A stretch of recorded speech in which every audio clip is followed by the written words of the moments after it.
والله ما قفلت باب فتنة عليك إلا فتح الله عليك أبواب الرحمات، ولا أعرضت عن شيء فيه لذة ساعة وعذاب دهر إلا أبدلك الله بلذات من الإيمان تتلذذ بها إلى لقائه.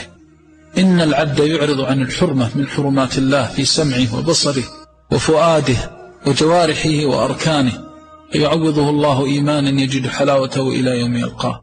واعلم أنك تعامل الكريم. ثم البشارة الأكبر إذا وقع ذلك في زمان عظمت غربته واشتدت محنته وقل فيه ما يعينك على ذكر الله، فاعلم أن لله صفوة، ومن أعظم ما تكون الصفوة إذا عظم البلاء.